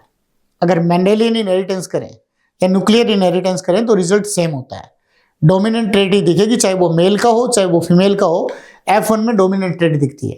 लेकिन साइटोप्लाज्मिक इनहेरिटेंस अगर होता है तो वहां हमेशा फीमेल का जो जीनोटाइप है वो अगली जनरेशन का फिनोटाइप दिखेगा। क्लियर यहां तक? वो फीमेल पर डिपेंड करता है क्योंकि साइटोप्लाज्मिक कंट्रीब्यूशन जो है वो ज्यादा फीमेल गैमेट का होता है। क्लियर यहां तक? तो ये सोर्स ऑफ गैमेट्स को रिवर्स कर दिया जाए अगर दो एक्सपेरिमेंट में, तो ऐसी कंडीशन में उसको हम क्या कहेंगे, reciprocal cross to check cytoplasmic inheritance. तो साइटोप्लाज्मिक इनहेरिटेंस को चेक करने के लिए रेसिप्रोकल क्रॉस होता है, वो थर्ड हो जाएगा आंसर इसका। फोर्थ देखें, due to cross between capital T, capital R, small t, capital R, small r of snapdragon plant, the resultant progeny is so how many % plant would be tall and red flowered। अब इन दोनों के homozygous, ये इन दोनों के लिए monohybrid cross कर करके आप देख सकते हैं। मोनोहाइब्रिड क्रॉस करके देखें तो इसका इसके साथ क्रॉस कराओ तो कैपिटल टी, स्मॉल टी, इन दोनों का अगर आप क्रॉस करवाएंगे तो क्या आएगा, F1 जनरेशन जो आएगी कैपिटल टी स्मॉल टी, इसकी क्या करवाओगे, वापस सेल्फिंग करवाएंगे। तो सेल्फिंग कराओगे तो कैपिटल टी स्मॉल टी और स्मॉल टी, ये हो गया। अब इसके अंदर % plant would be toll red flowered, तो इसके अंदर जो है वो टोल रेड फ्लावर्ड प्लांट है वो कितने होंगे, टोल प्लांट तो कितने हो गए इसके 3:1 इसमें आएंगे, तो 3:1 आ रहे हैं। और इसके साथ साथ इनके अंदर told how many resultant progeny showed how many % plant would be toll red flowered. Red flower के साथ जो है वो टोल प्लांट कितने आएंगे, रेड फ्लावर वाले का करेंगे तो कैपिटल R, ये कैपिटल R स्मॉल r है, ये दे रखा है। और उसके अंदर जो है वो क्या दे रखा है, अगला भी कैपिटल R स्मॉल r है, ये किया। तो इनके अंदर जो है वो इसमें डायरेक्ट इनकी प्रोजेनी निकालनी है भाई, सेकंड जनरेशन आपको नहीं लेनी, इसमें सेकंड जनरेशन नहीं लेनी, इसके अंदर जो है वो आपको डायरेक्ट इनकी प्रोजेनी निकालनी है। तो कैपिटल T स्मॉल t, इसका क्रॉस करवाया स्मॉल t के साथ, तो अगली जो जनरेशन आएगी इनकी वो सारी की सारी टोल आएगी, कैपिटल T स्मॉल t आएगी सारी इनकी अगली। Due to cross between TTRR snapdragon plant the resultant progeny showed how many % plant, ये इनके अंदर जो है वो F2 जनरेशन तक जा ही नहीं रहा, डायरेक्ट इनकी प्रोजेनी आपको क्रॉस करके निकालनी है। तो ये तो सारे के सारे कैसे आएंगे, capital T small t tall plant आएंगे सारे, तो ये सारे के सारे टोल प्लांट आएंगे। दूसरा क्रॉस आपको करवाना है कैपिटल R स्मॉल r, इसका क्रॉस करवाना है कैपिटल R स्मॉल r से, तो कैपिटल R स्मॉल r और स्मॉल r। इनके अंदर आपको देखना है रेड कितने आ रहे हैं, इसमें तो टोल तो कितने आ रहे हैं 4/4, टोल तो सारे के सारे तो चारों के चारों टोल आ रहे हैं, तो 1/1 आ गया इसका तो। और रेड जो है वो कितने आ रहे हैं 1/4 आ रहे हैं, 4 में से 1 आ रहा है तो 1/4 आ रहे हैं, तो रेशियो क्या आ गया इसका 1/4 का मतलब 25% जो है वो ऐसे आ जाएंगे जो टोल है और इसके साथ साथ रेड है, तो टोल और रेड दोनों के हिसाब से 25% आ जाएगा। करेक्ट आंसर जाएगा 4th इसका। क्लियर, समझ गए ना कैसे, इसका मोनो हाइब्रिड कर लो, इसका मोनो हाइब्रिड कर लो, तो टोल तो कितने आ गए सारे के सारे 4 में से 4 आ गए, तो 4/4 का मतलब 1/1। और इधर रेड जो है वो कितने आ गए 4 में से 1 रेड आ गया, ये 2 पिंक है और ये व्हाइट है, तो ये 1/4 है, तो 1/4 इंटू 1/1 1/4 आ गए, तो 1/4 का मतलब 25%। अब आप देखें next 25, among the characters studied by Mendel, the number of traits related to color based in fever। आपको ऐसे among the characters studied by Mendel, the number of traits, कितनी traits है वो कलर से रिलेट है, तो कलर से relate trait है वो कौन कौन सी होगी, एक तो फ्लावर कलर, फ्लावर कलर हो गया। फ्लावर कलर की कितनी ट्रेट है? फ्लावर कलर की 2 ट्रेट हो गई, वायलेट और व्हाइट। 2 ट्रेट तो फ्लावर कलर में हो गई। कैरेक्टर तो एक है, ट्रेट 2 हो गई उसकी। सीड कलर के लिए 2 ट्रेट हो गई, सीड कलर के लिए 2 ट्रेट, और पोड कलर के लिए 2 ट्रेट। तो 2 ट्रेट पोड कलर के लिए हो गई, टोटल 6 ट्रेट हो गई। तो करेक्ट आंसर आ जाएगा 3rd। क्लियर?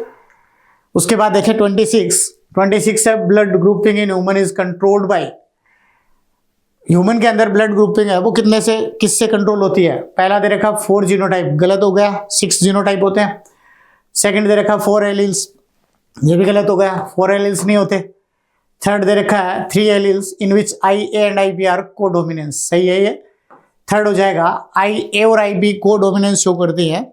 जो स्मॉल आई के ऊपर तो दोनों डोमिनेंट है, स्मॉल आई पे आई ए भी डोमिनेंट है, आई बी भी डोमिनेंट है, लेकिन दोनों एक साथ आए तो क्या शो करेगी?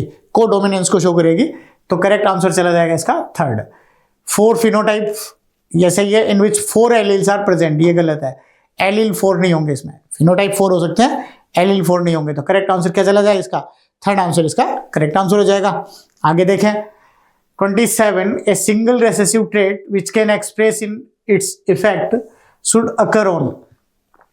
सिंगल रेसेसिव ट्रेट है which can express its effect should occur on, किसमें पॉसिबल हो सकता है ऐसे? सिंगल रेसेसिव ट्रेट तो ऑटोसोम में can express its effect should occur on, autosomes में पॉसिबल नहीं है। वाई क्रोमोसोम ऑफ मेल, इसमें भी पॉसिबल नहीं है। एक्स क्रोमोसोम फीमेल, फीमेल के अंदर दोनों एक्स क्रोमोसोम पे आएगी तो ही अपने आप को शो करेगी, और मेल के अंदर वाई क्रोमोसोम पे आ गई तो वैसे ही वो क्या हो गई? रेसेसिव डोमिनेंट होता ही नहीं है, हेमिजाइगस होता है वो। तो ये केस पॉसिबल नहीं है, हेमिजाइगस हो जाएगा। ऑटोसोम के अंदर जो है वो दोनों पे आएगी तो ही अपने आप को शो कर पाएगी, ऑटोसोम में दोनों पे आएगी तो ही अपने आप को शो कर पाएगी, इस कंडीशन में ही शो करेगी। एक पे आएगी तो कैरियर ही रहेगा वो। X chromosome of female male, male के अंदर ही एक्स क्रोमोसोम पर अगर आएगी तो अपने आप को शो कर पाएगी। तो करेक्ट 4th हो जाएगा कि जैसे रेसेसिव ट्रेट है X C Y, X H Y, haemophilic हो जाएगा। मेल एक पे आते ही, एक्स क्रोमोसोम पे आते ही हीमोफिलिक हो जाएगा, जबकि फीमेल दोनों पे आएगा तब हीमोफिलिक होगी। ऑटोसोम में भी दोनों ऑटोसोम जो है वो रेसेसिव ट्रेट रेसेसिव फॉर्म में आएंगे तब वो उसके अंदर जो है वो डिजीज शो करेगा। क्लियर? यहां तक एक पे होगा तो वो कैरियर बन जाएगा। तो करेक्ट आंसर क्या आ जाएगा? 4th आंसर इसका करेक्ट हो जाएगा, x chromosome of male. Clear? आगे देखें, predict from the following chart pedigree. पहला देखें, इसमें फीमेल इफेक्टेड है, अगली जनरेशन में मेल इफेक्टेड है। फिर इनके अंदर दोनों कैरियर है, दोनों में से कोई इफेक्टेड नहीं, अगली जनरेशन में इफेक्टेड आ रहा है, इसका मतलब कोई ना कोई कैरियर है। इट मीन्स ट्रेट कैसे हो गई?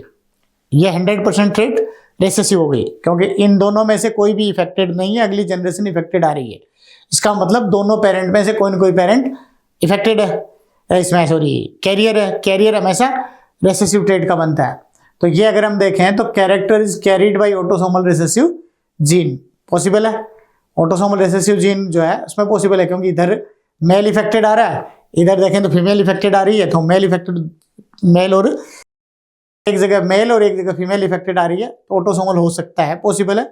अगला देखो, character is x linked dominant, dominant हो ही नहीं सकता क्योंकि कैरियर बन गए यहाँ। Character is x linked recessive showing muscular dystrophy, x linked recessive, character is x linked recessive. X linked recessive अगर देखें तो आप करके देखो, अगर इसमें एक्स लिंक्ड रिसेसिव के हिसाब से आ रहा है, एक्स लिंक्ड रिसेसिव है तो इसमें डिजीज कब दिखेगी? एक्स सी, इसमें डिजीज दिखेगी। ये एक्स वाई नॉर्मल हो गया, एक्स वाई नॉर्मल हो गया, उसके अंदर ये डिजीज दिख रही है। तो आप देखो एक्स सी एक्स, इसको कैरियर मान सकते हो, एक्स सी एक्स, और ये भी एक्स सी एक्स कैरियर रहेगी। डिजीज है वो इनके अंदर एक में दिख रही है एक्स सी वाई, और इधर मान लो इसमें दिखी एक्स वाई, ये नॉर्मल हो गया। ये नॉर्मल है, ये इसमें अगर कैरियर मान के करें इसको, तो इसको अगर कैरियर मान के करें एक्स सी एक्स, तो इनके अंदर फीमेल में दोनों में इफेक्टेड आ रही है, फीमेल दोनों में इफेक्टेड पॉसिबल है ही नहीं। फिर इसमें क्या रहेगी? अगले में फीमेल कैरियर ही पॉसिबल है, फीमेल कैरियर हो सकती है, इफेक्टेड नहीं हो सकती अगर एक्स लिंक्ड करें तो ये भी गलत हो गया। Character is carried bye x linked recessive gene haemophilia, तो एक्स लिंक्ड भी पॉसिबल है ही नहीं है। X linked recessive showing muscular dystrophy, ये तो दोनों एक ही चीज हो गई, तो एक्स लिंक्ड भी पॉसिबल नहीं है। तो इसका मतलब क्या पॉसिबल है, ऑटोसोमल पॉसिबल है। Character is carried by autosomal recessive gene phenylketonuria. देख लें इसमें ऑटोसोमल के हिसाब से करके देख लो, जैसे इसमें डिजीज दिखा रखा है तो स्मॉल ए ये कर लिया आपने, मान लो कैपिटल ए स्मॉल ए, क्योंकि दोनों कैपिटल ए करोगे होमोजाइगस तो डिजीज एक में भी नहीं आएगी फिर। तो ये डिजीज आ रही है, इसका मतलब ये इफेक्टेड हो गया और ये नॉर्मल हो गए, कैपिटल ए स्मॉल ए हो गया। तो ये कैपिटल ए स्मॉल ए और इधर ये भी कैसा हो गया, इसको भी कैपिटल ए स्मॉल ए मान लो। कैरियर ये भी हो सकती है, तो दोनों कैरियर के हिसाब से करें तो ये इफेक्टेड आ गए, ये इफेक्टेड आ गए, और ये जो है वो इस जीनोटाइप में भी आ सकता है, कैरियर भी आ सकता है, और ये होमोजाइगस नॉर्मल भी हो सकता है। तो ये पॉसिबिलिटी संभव है, इसके अंदर पहला ऑप्शन करेक्ट हो जाएगा इसका। क्लियर। आगे देखें, when AABBCC is crossed with, then the ratio of hybrid for all three genes is, ratio of hybrids for all three genes, तीनों जीन्स के लिए हाइब्रिड का रेशियो क्या रहेगा। हाइब्रिड का मतलब जैसे मोनो हाइब्रिड करा के देखें, इसका और इसका, तो ये मोनो हाइब्रिड अगर आप कराओगे तो कैपिटल ए स्मॉल ए, इसका मतलब आपको क्या देखना है, हाइब्रिड देखने हैं इसके, hybrid for all three jeans, तीनों जीन्स के लिए हाइब्रिड देखना है। इसके अंदर हाइब्रिड कितने रहेंगे, इसका क्रॉस कराओगे तो कैपिटल ए, अगला कैपिटल ए स्मॉल ए, अगला कैपिटल ए, उसके बाद कैपिटल ए स्मॉल ए, कितने हो गए 1/2, 4 में से 2 हाइब्रिड आ गए। इसका करवा के देखोगे तो कितने आएंगे, capital B small B, capital B small b, तो ये भी 4 में से 2 आ जाएंगे। ये भी कैपिटल बी स्मॉल बी वाले कितने आ जाएंगे, वही सेल्फिंग वाला है, तो 1/2 आ जाएंगे। उसके बाद तीसरे का देखें, capital C small c, capital C small सी, इसका कराओगे तो capital C small c, capital C small सी, 1/2 आ जाएगा, 1/2। तो टोटल कितने आ गए, प्रोबेबिलिटी अगर हम निकालेंगे तो 1/2 इंटू 1/2 तो 1/8 आ जाएगा। करेक्ट आंसर फर्स्ट हो जाएगा। आगे देखें, assertion, test cross is the tool for knowing linkage between genes. Test cross है वो जीनों के बीच में लिंकेज का पता करने के लिए भी किया जा सकता है, ये करेक्ट है। लिंकेज का पता चल सकता है, टेस्ट क्रॉस अगर करवा रहे हो आज तो लिंकेज का पता चल सकता है कि लिंकेज है या नहीं उनमें। क्लियर यहां तक, तो करेक्ट है। Mono hybrid test cross gives 2 phenotype and 2 genotype. Mono hybrid test cross अगर करवा रहे हो तो फिनोटाइप भी 2 आएंगे और जीनोटाइप भी 2 ही आएंगे, जो 1:1 के रेशियो में इनके अंदर रहेगा। तो मोनो हाइब्रिड और मोनो हाइब्रिड के अंदर फिनोटाइप निकालो टेस्ट क्रॉस का या जीनोटाइप निकालो, वो दोनों ही क्या आएंगे 1:1 रेशियो में आते हैं। तो दोनों mono hybrid test cross gives 2 phenotype and 2 genotypes, ये भी करेक्ट है। तो दोनों करेक्ट है लेकिन एक दूसरे का एक्सप्लेनेशन नहीं है। Both assertion and reason are correct but reason are not correct explanation of assertion। First answer ही करेक्ट हो जाएगा। आगे देखें 31, assertion, Mendel gave law of inheritance after studying 7 pairs of contrasting traits in garden P। Correct है। Mendel ने जो है वो लॉ ऑफ इनहेरिटेंस दिया था गार्डन पी पर, 7 पेयर कॉन्ट्रास्टिंग ट्रेड्स है उनके ऊपर स्टडी करके फिर इन्होंने लॉ ऑफ इनहेरिटेंस दिए थे। Reason, he was lucky in selecting 7 characters in pea that were located on 7 different chromosomes. ये गलत है, 7 डिफरेंट क्रोमोसोम्स पर ये जीन नहीं थे, ये केवल 4 क्रोमोसोम्स पर प्रेजेंट थे, फर्स्ट 4, 5 और 7। क्लियर यहां तक। ये 7 अलग अलग क्रोमोसोम पे नहीं थे। कौन कौन से पे थे, फर्स्ट पे, 4th पे, 5th पे और 7th पे। तो 4 क्रोमोसोम पर ये प्रेजेंट थे। इसका मतलब ये रीजन वाला जो है वो गलत है, एसर्शन सही है, रीजन गलत है। तो assertion is true but reason is false. तो assertion is true but reason is false. Second answer correct हो गया। नेक्स्ट देखें 32, which of the following match pair is correct. इनमें से करेक्ट मैच पेयर कौन सा है? Down syndrome, trisomy of allosomic chromosome 21। Allosomic chromosome नहीं होता, गलत है। 21 जो पेयर है, 21st पेयर है, वो ऑटोसोम है, एलोसोम नहीं है।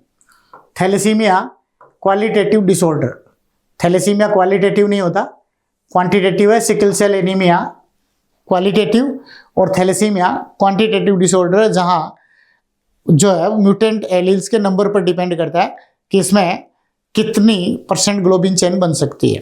Clear? Turner syndrome, absence of 1 X chromosome in male, तो ये क्लाइनफेल्ड, ये मेल में नहीं होगा, ये गलत हो गया। Turner syndrome, absence of 1 X chromosome in male, X chromosome की कमी मेल में नहीं, फीमेल में एक X क्रोमोसोम की कमी से टर्नर सिंड्रोम होता है, तो ये भी इनकरेक्ट है। क्लाइनफेल्ड सिंड्रोम, लॉन्ग स्ट्रेचर्ड, ये सही है। क्लाइनफेल्टर सिंड्रोम में लॉन्ग स्ट्रेचर्ड होता है, डाउन सिंड्रोम और टर्नर सिंड्रोम में शॉर्ट स्ट्रेचर्ड होते हैं। क्लियर? यहां तक उनके बॉडी लेंथ, हाइट जो है वो कम होती है, और क्लाइनफेल्टर सिंड्रोम में लॉन्ग स्ट्रेचर्ड होता है, लेंथ खूब होती है इसमें। क्लियर? तो इसमें 4th स्टेटमेंट करेक्ट हो गया इसका। उसके बाद देखें question number 33, which of the following match pair is correct. Correct match pair इसमें आपको देखना है। पहला दे रखा colour blindness, trait expressed in both homozygous and heterozygous condition.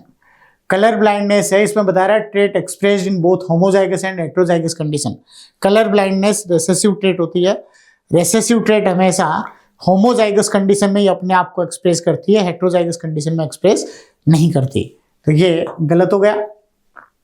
Myotonic dystrophy, trait expressed in homozygous condition only, गलत है। Myotonic dystrophy है वो डोमिनेंट ट्रेट है, कोई भी डोमिनेंट ट्रेट होती है वो होमोजाइगस में भी एक्सप्रेस करती है अपने आप को और हेटेरोजाइगस में भी एक्सप्रेस करती है, क्योंकि इसके अंदर कैरियर नहीं होता। हेटेरोजाइगस में भी डिजीज दिखाएगा और होमोजाइगस में भी डिजीज दिखाएगा, तो ये इनकरेक्ट है। थर्ड है phenylketonuria, trait expressed in homozygous condition only, ये करेक्ट है। Phenylketonuria recessive, autosomal recessive trait है। दे रखा आगे trait expressed in homozygous condition, ये हमेशा होमोजाइगस कंडीशन में ही अपने आप को एक्सप्रेस करेगी, क्योंकि ऑटोसोमल रेसेसिव ट्रेट है।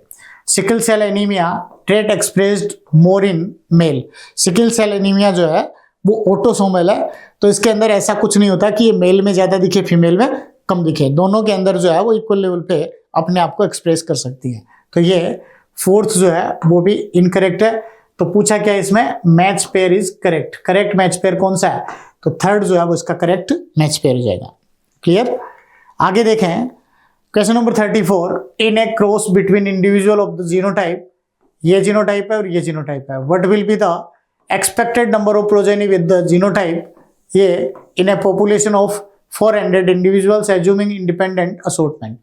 इंडिपेंडेंट असॉर्टमेंट हो रहा है, इनके अंदर आपको एक एक का मोनो हाइब्रिड क्रॉस कर करके देखें तो आपको देखना है कि इस तरह की प्रोजेनी कितनी आएगी, किस किस के बीच कराना है, capital P small p, capital Q, capital R small r, capital S, इसका क्रॉस करवाना आपको स्मॉल p, स्मॉल q और capital R small r, capital S के साथ इनका क्रॉस आपको करवाना है। प्रोजेनी कैसी आनी चाहिए, स्मॉल p, कैपिटल Q और capital R small r, capital S। तो सबसे पहली चीज तो आप यही देख लें कि इनके अंदर आप कोई सा मोनो हाइब्रिड क्रॉस आप सारे करवा के देखें तो इनके अंदर प्रोबेबिलिटी जो भी आएगी, इनमें से एक ये प्रोबेबिलिटी है वो 0 होगी। यहां कैपिटल Q है, इसका क्रॉस अगर आप स्मॉल q से कराओगे तो सारे के सारे कैसे आएंगे, capital Q small q, capital Q small q, capital Q small q, capital Q small q। तो इसमें दिया कैपिटल Q, इसकी प्रोबेबिलिटी जो है वो 0 आ जाएगी। अब इनकी जो भी प्रोबेबिलिटी आएगी उनको 0 से मल्टीप्लाई करोगे तो ये 0 प्रोबेबिलिटी होगी। तो ऐसा एक भी पॉसिबल नहीं है प्रोजेनी जिसके अंदर कैपिटल Q आ जाए। क्लियर यहां तक? इसलिए इसकी प्रोबेबिलिटी 0 हो जाएगी। तो करेक्ट आंसर क्या आ जाएगा इसका? फर्स्ट आंसर इसका करेक्ट हो जाएगा। क्लियर? आगे देखें 35, what will be the result of a cross between capital R, capital Y, small y and capital R, small y. इसका रिजल्ट आपको देखना, तो इनका क्रॉस अगर आप करवा के देखें तो आप देख लें कैपिटल आर इसके गैमेट कितने बनेंगे, 2 टाइप के गैमेट इसके बनेंगे और इसका केवल एक ही गैमेट बनेगा कैपिटल आर स्मॉल वाई, एक गैमेट इसका बनेगा। और इधर आप देखें तो इसके 2 गैमेट बनेंगे, पहला गैमेट बनेगा कैपिटल आर कैपिटल वाई, दूसरा गैमेट बनेगा capital R small Y. Cross करवा लो, capital R capital Y small Y, capital R small Y, तो दोनों एक एक के रेशियो में आ जाएंगे। एक capital R capital Y small y, दूसरा कैपिटल आर स्मॉल वाई, एक एक का रेशियो आ जाएगा। करेक्ट आंसर आ जाएगा 4th। क्लियर यहां तक? ये गैमेट बना के इसके करने आपको। आगे देखें 36 में 2 double heterozygous plant derived from 2 different pairs of true breeding parents of unknown genotype produce gametes in the proportion as given below। ये आपको सीधा सा एक आपको बता दूं, इसमें एक फंडा है, ये सीधा ट्रिक बेस्ड क्वेश्चन है, इसमें कोई कैलकुलेशन आपको बहुत ज्यादा लंबी चौड़ी कैलकुलेशन नहीं देखनी है। इसमें आपको देखना R1 R2 से F1 में जो आ रहा है वो P capital small p capital Q, इधर इसका क्रॉस इसके साथ कराया तो ये आ गया। अब इसमें दे रखा small p small q capital P small q, ये 35% दे रखे हैं, ये कितने दे रखे हैं, ये 15% दे रखे हैं। तो रिकॉम्बिनेंट इसमें ज़्यादा बन रहे हैं।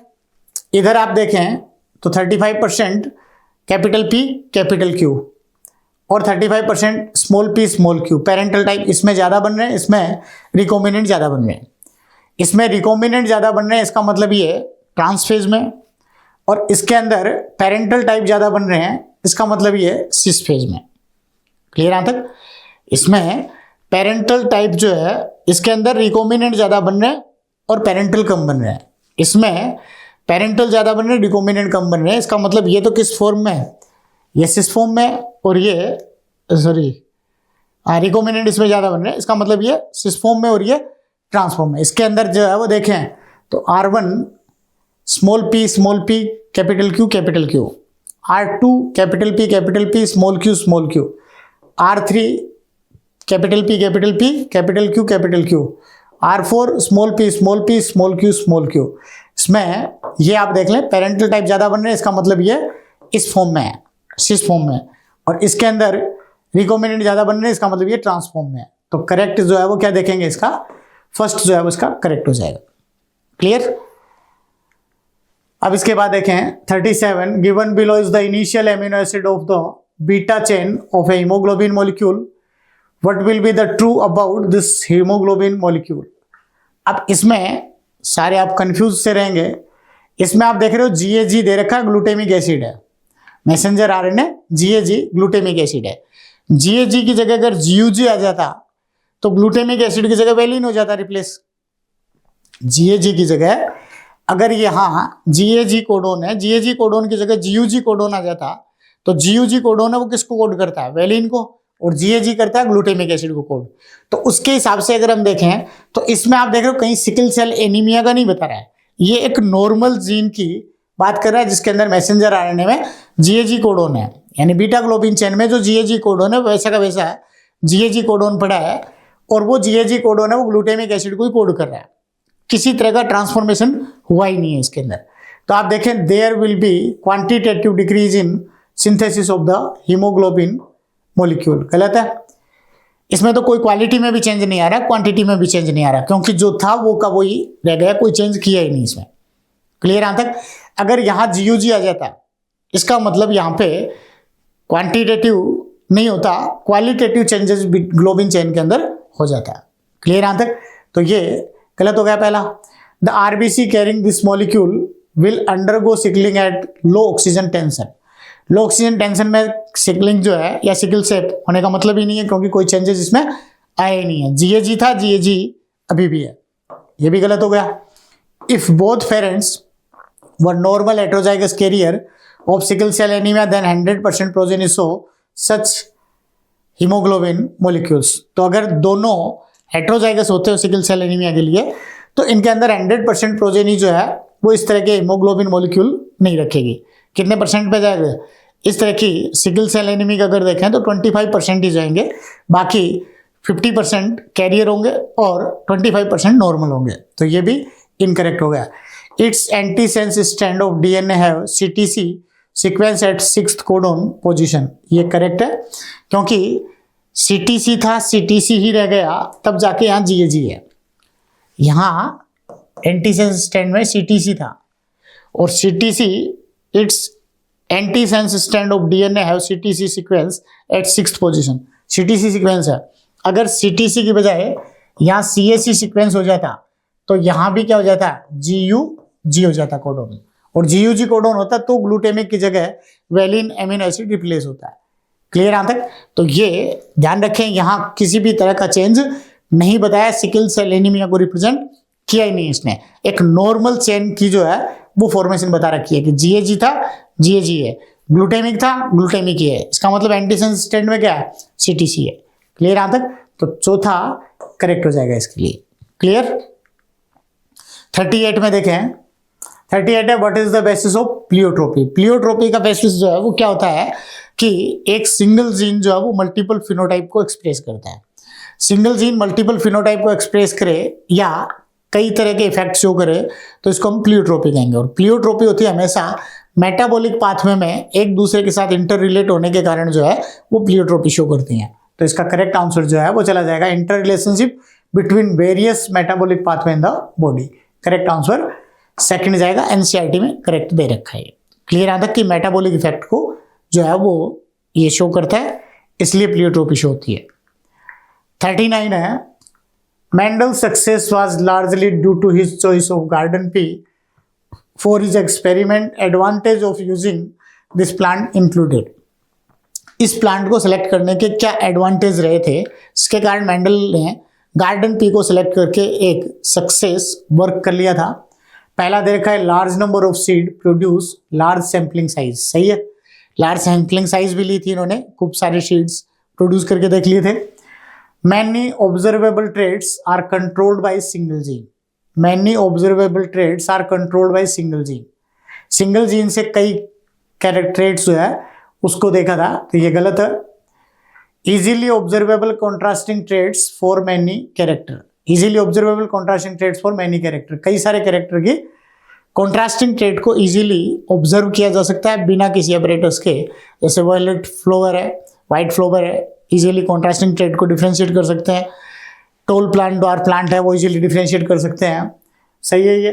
Cleistogamous bisexual flower for self pollination to develop pure line offspring. Pure line offspring develop करने के लिए क्लिस्टोगेमस प्लांट होता है, इसलिए इजीली सेल्फिंग जो है वो इसके अंदर हो सकती है।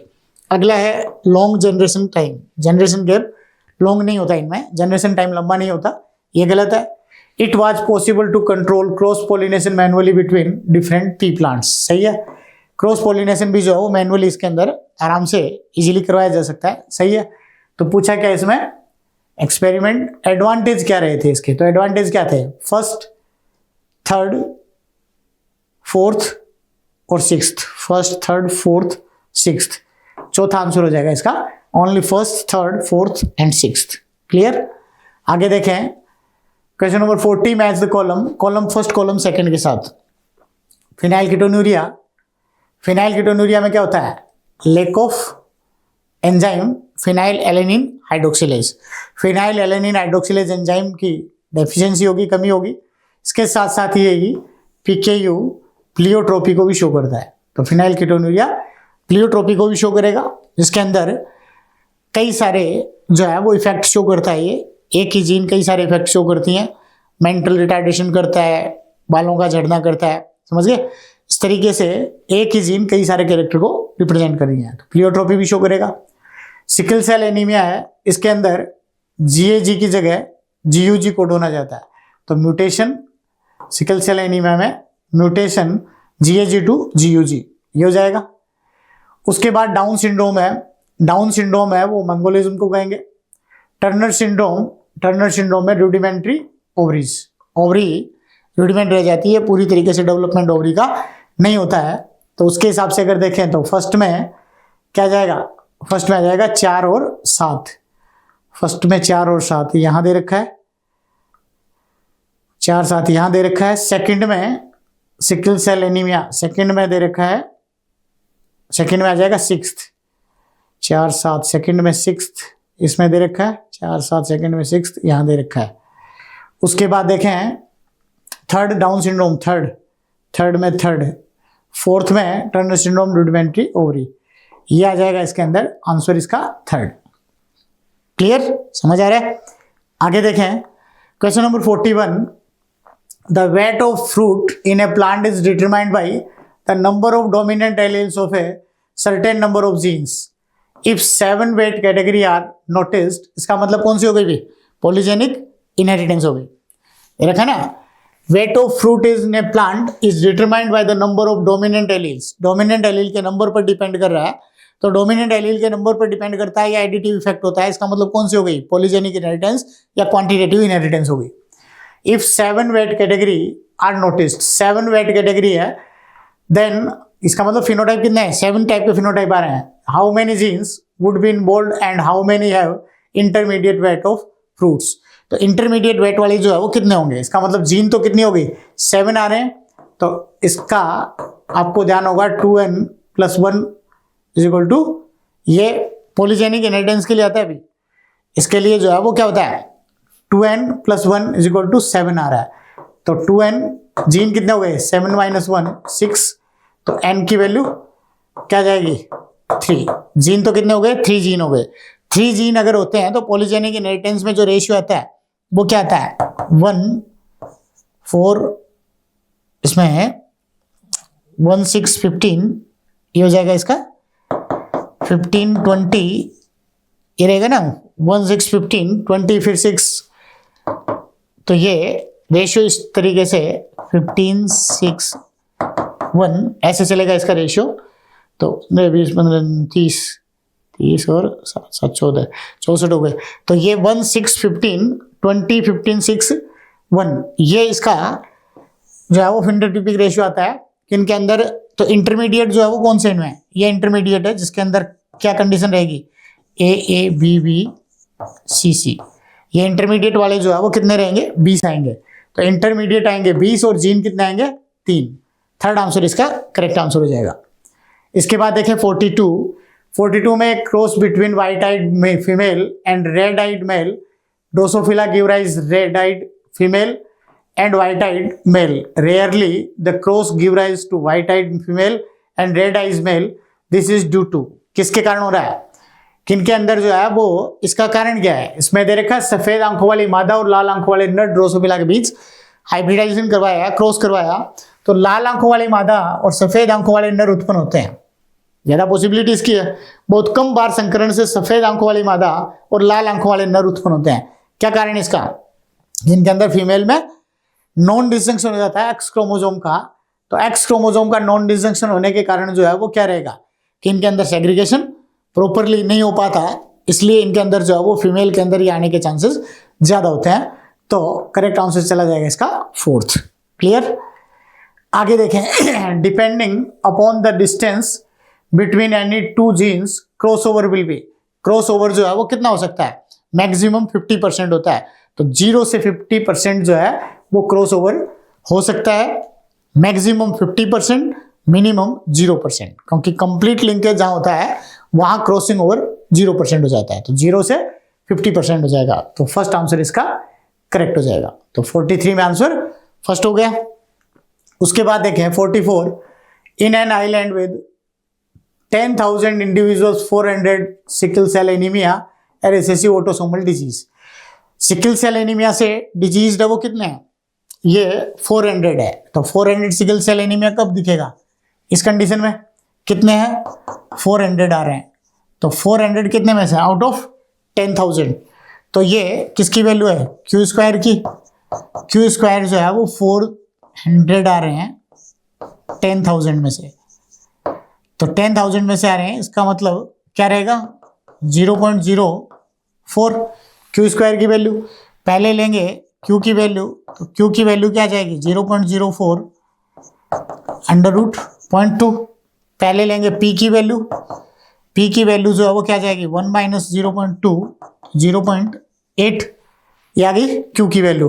अब इसमें पूछा how many individual in that island are expected to be resistance for disease. Malaria disease के लिए रेजिस्टेंट जो है वो कितने रहेंगे। रेजिस्टेंट कौन से होते हैं, जो सिकल सेल एनीमिया के लिए कैरियर हो। तो सिकल सेल एनीमिया के लिए कैरियर है, तो कैरियर का मतलब कैपिटल ए स्मॉल ए का मतलब होगा 2PQ, तो 2 इंटू पी की वैल्यू 0.8 इंटू क्यू की वैल्यू 0.2, तो कितने हो जाएंगे 0.32, तो ये 32 आ जाएंगे। 0.32 का मतलब जो है वो क्या आ जाएंगे 3200 आ जाएंगे, तो ये करेक्ट आंसर इसका फर्स्ट हो जाएगा। क्लियर यहां तक। आगे देखें 45, in honey bee drones are produced by and they develop gametes by and contain chromosomes. कितने क्रोमोसोम इसमें प्रेजेंट होंगे, तो honey bee drones are produced by parthenogenesis. Honey bee किससे बनेंगे, पार्थेनोजेनेसिस से बनेंगे। And they develop gametes by mitosis, हमेशा honey B के अंदर माइटोसिस से गैमेट बनेंगे जिनके अंदर क्रोमोसोम नंबर कितने होते हैं 16 होते हैं। करेक्ट आंसर क्या चला जाएगा इसका, फोर्थ आंसर इसका करेक्ट आंसर हो जाएगा। क्लियर यहां तक। ये आपका पेपर एनसीईआरटी में जो भी पॉइंट है उन सारे पॉइंट को इंक्लूड करते हुए ये पेपर बनाया गया। अच्छे से अगर इन पेपर्स की तैयारी कर लें तो नीट का कोई क्वेश्चन इससे बाहर नहीं होना। Clear, okay, thank you.